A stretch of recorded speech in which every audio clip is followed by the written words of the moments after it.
Hey there, my name is Julie. I'm a housewife in my 40s.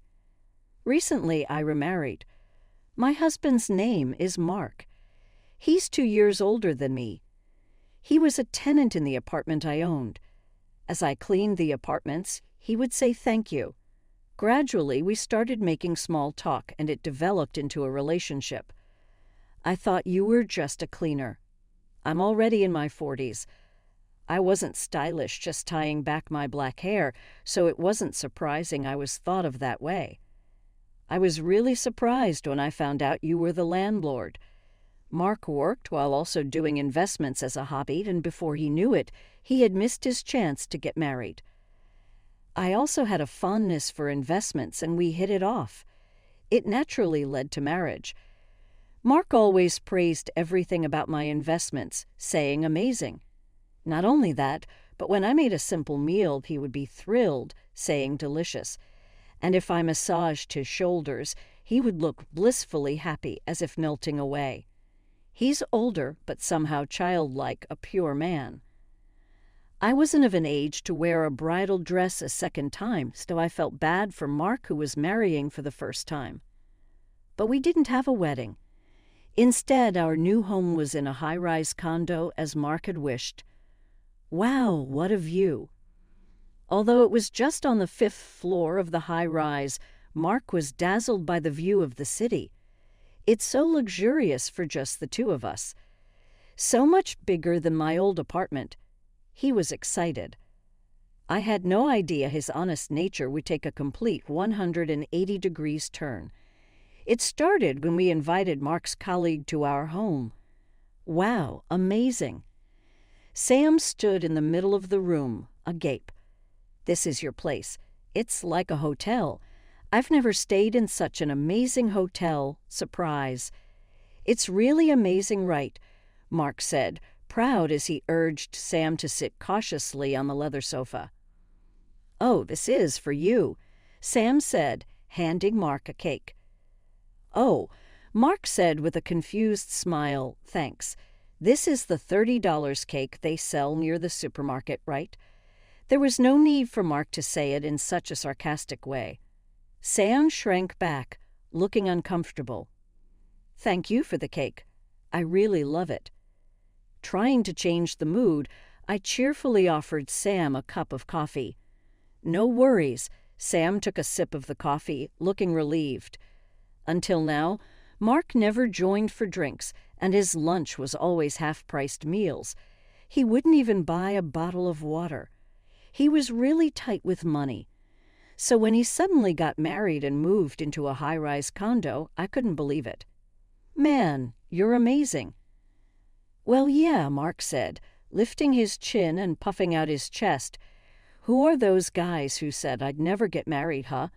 No one's going to make fun of me at work anymore, right? My bad, man, your wife's a lucky woman. Mark and Sam were joking around. I was a bit concerned about Mark's attitude, but maybe that's just how guys talk. Sam's voice lowered as he added, but even though the house is luxurious, your wife is pretty plain. Well, she lost you there. I'm not superficial like you. It's normal for a guy in his 40s to marry a woman in her 40s, right? Marrying a cute 20-something is just something from a drama. I couldn't believe my ears. They both laughed as if they meant no harm. Yeah, this high-rise has a gym and even a fancy bar, not like the cheap pubs you guys go to. It's a really stylish place. Want me to treat you to a drink? And with that, Mark and Sam went off to the bar. Mark was showing off in front of his colleague, just for today, just for now. But from that day on, Mark started acting more arrogantly. Oh, you went to that cheap supermarket again. We're high class now. It's embarrassing, so stop it, okay? Mark frowned disapprovingly, checking my purchases and receipts. What bothered me most was Mark's evening drink. He'd always sat by the window, looking down. Oh, the cars look like toys, and the people are so tiny.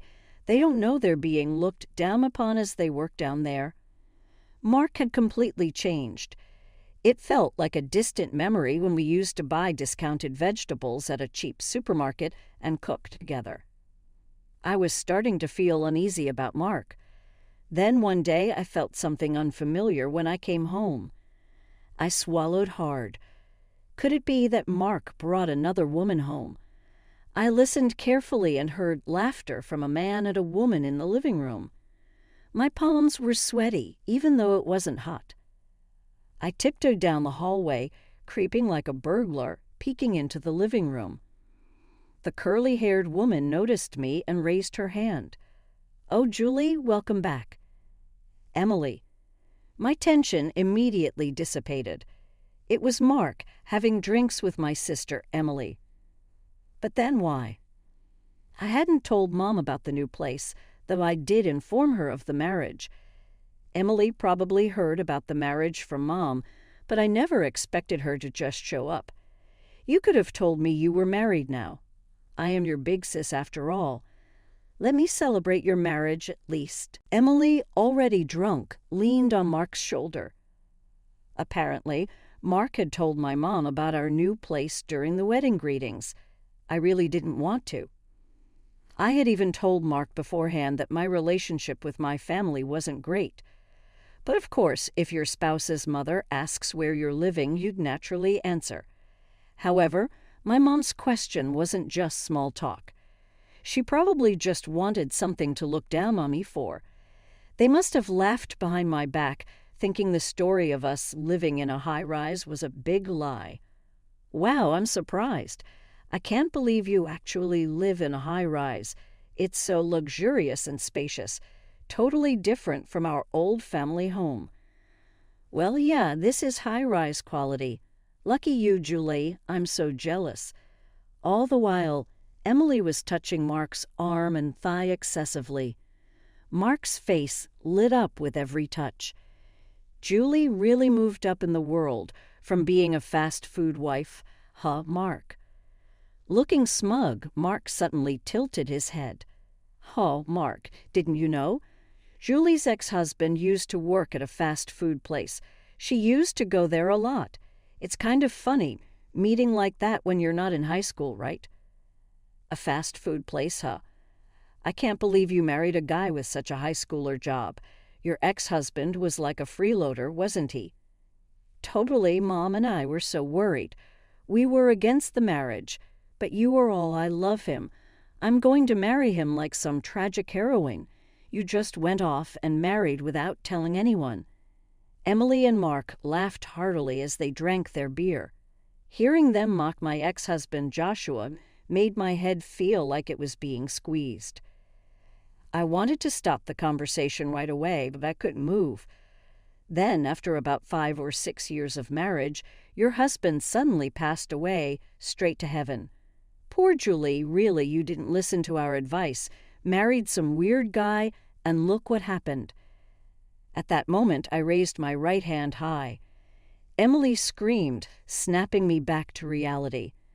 My hand was trembling above Emily's head. "Hey, you were about to hit me, weren't you?" Emily's eyes widened in shock. Then she blinked slowly. Suddenly, she seemed weak and leaned heavily on Mark's shoulder. It was scary, the whiny tone in her voice, setting shivers down my spine. "Julie, what were you about to do to your own family?" Mark yelled at me, and I clenched my trembling hand. "I'm sorry, but Emily was." "Shut up. Are you trying to make excuses after making your sister cry? I thought you were a kind woman. I'm disappointed." Emily's sobbing mouth revealed her white teeth.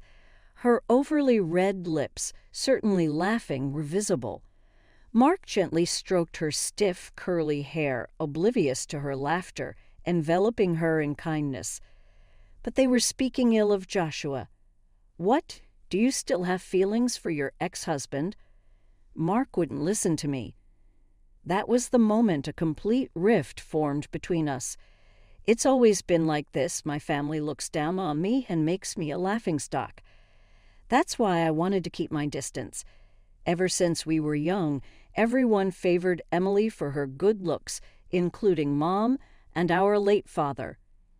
In contrast, Mom often told me, "Don't worry, you can get cosmetic surgery when you're older," while Emily enjoyed a fashionable student life with boyfriends.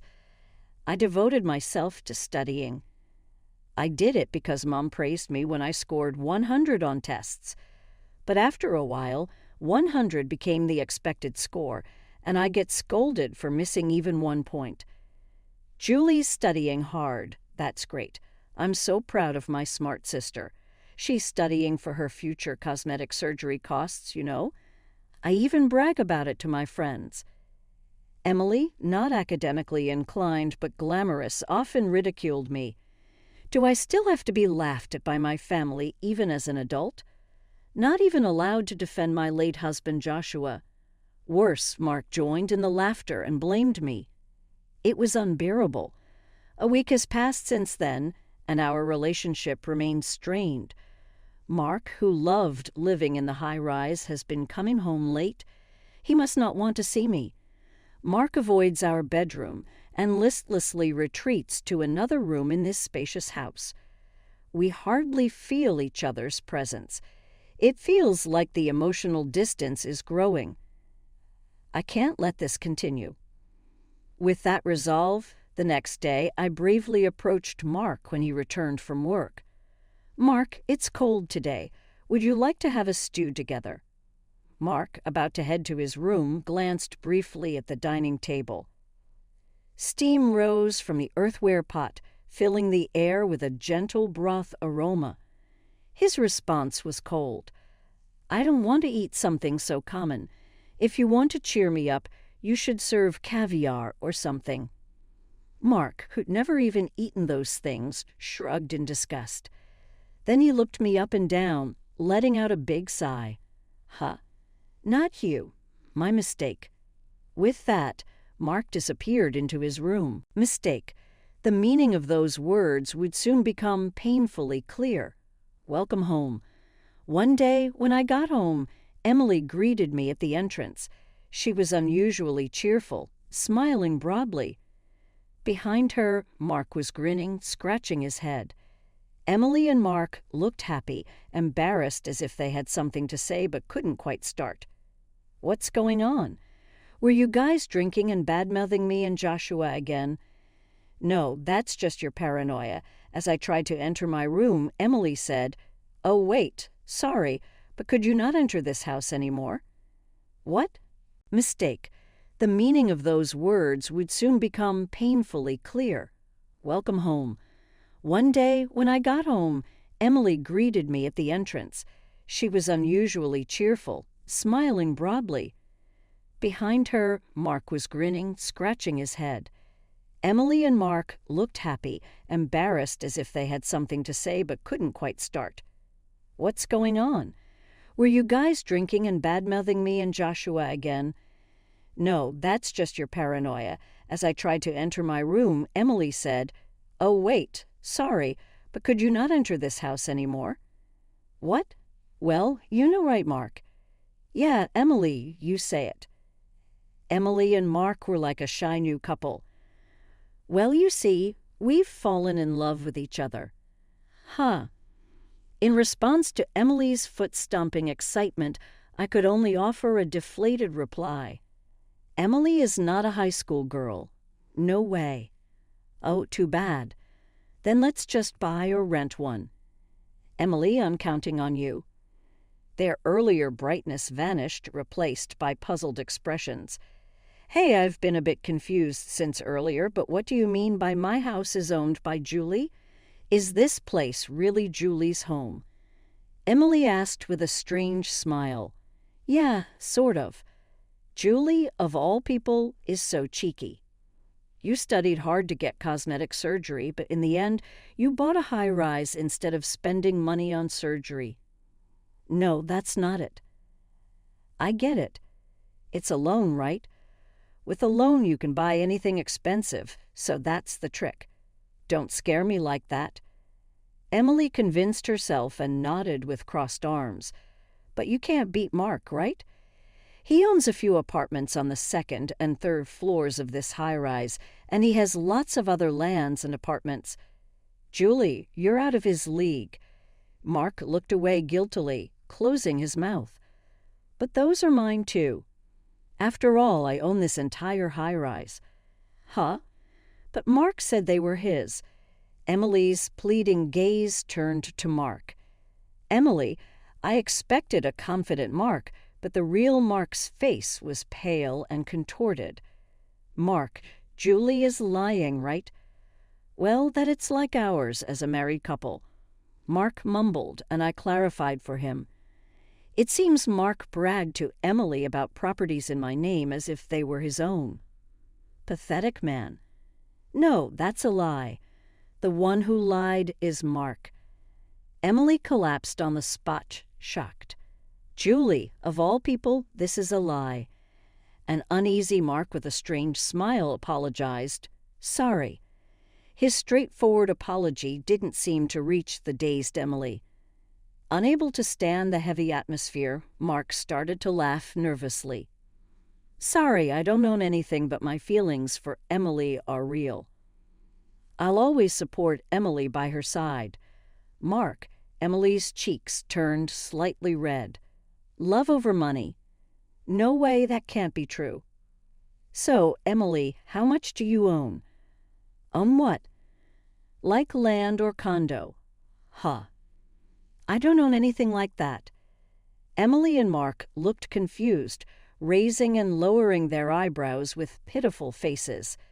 Emily, you were more loved by your parents than me, so you should have been favored, right? What happened to the apartments you inherited from your father? Inheritance? What are you talking about?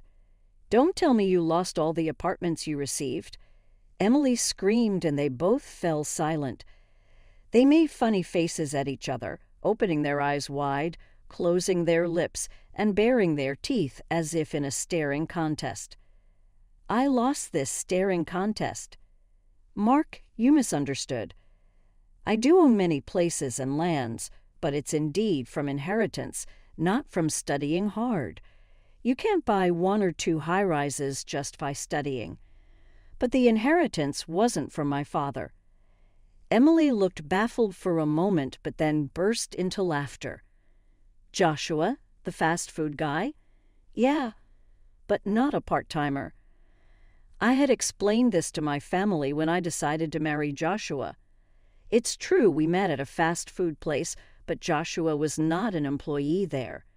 He was the landowner of the fast food place. It's baffling how they twisted it to make him out as an employee. No matter how much I corrected them, they laughed and said, yeah, still working part-time at your age. Joshua came from a family of wealthy landowners for generations.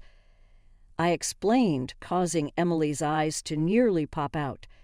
He was rich enough to live leisurely without working at a fast food place. In reality, Joshua was serious about his work, and I didn't quit my job just because I married him. We didn't live leisurely, and that's why the fortune was preserved. Why do people who make assumptions have the wildest imagination? I didn't know that. I wasn't told. I hadn't bragged about being rich, but I had repeatedly insisted that Joshua wasn't a part-timer. It was Emily's ears and brain that shut out the truth.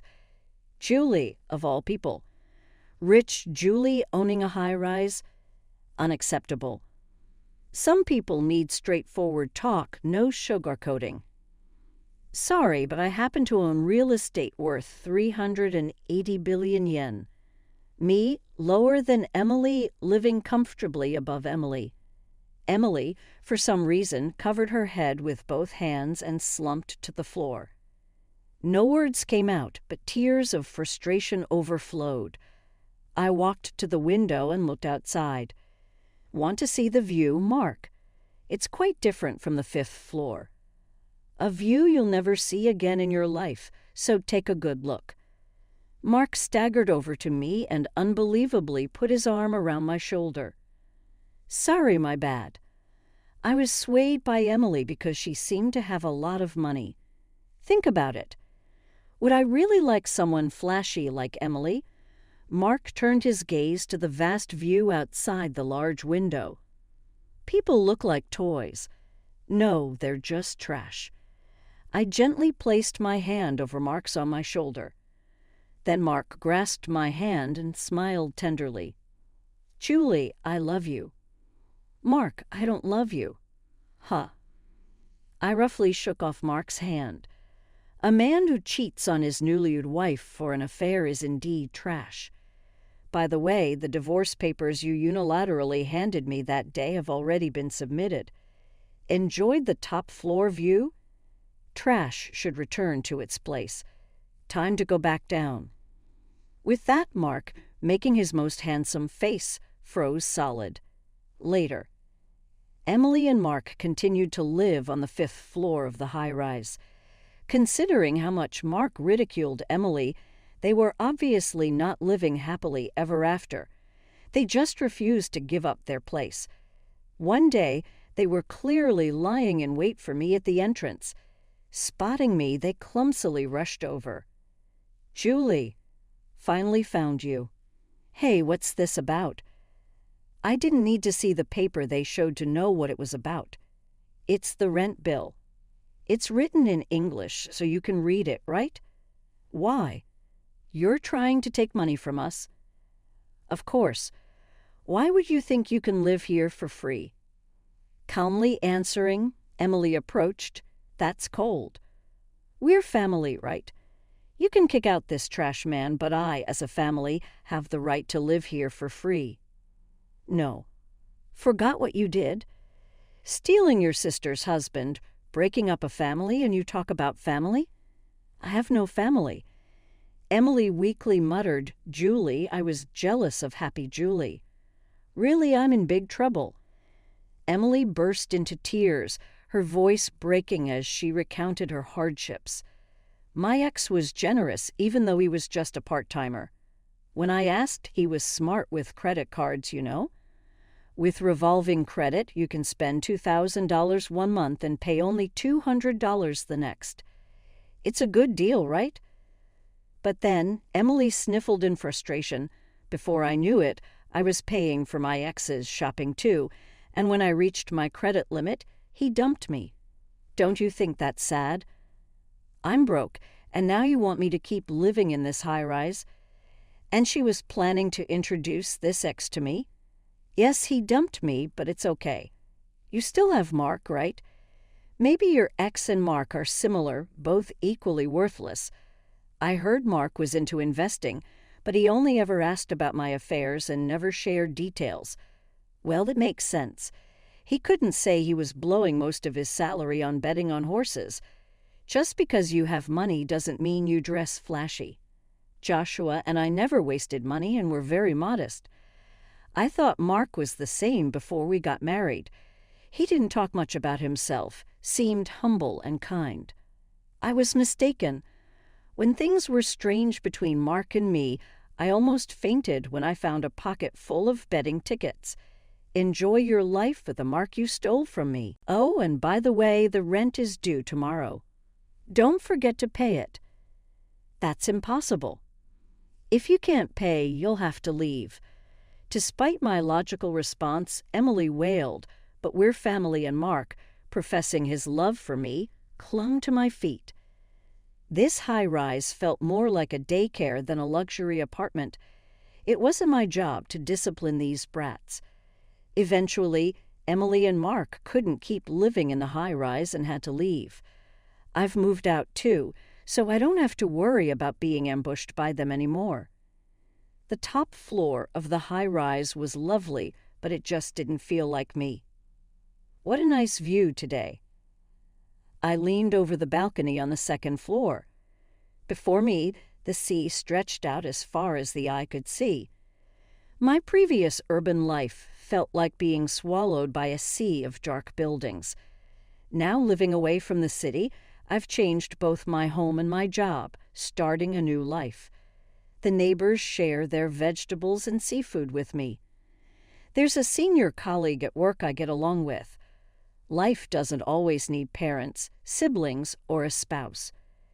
It's enough to spend time with people you like. Even without a family, I am perfectly happy on my own.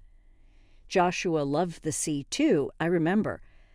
I am a free-spirited singleton, yet in my heart there's always Joshua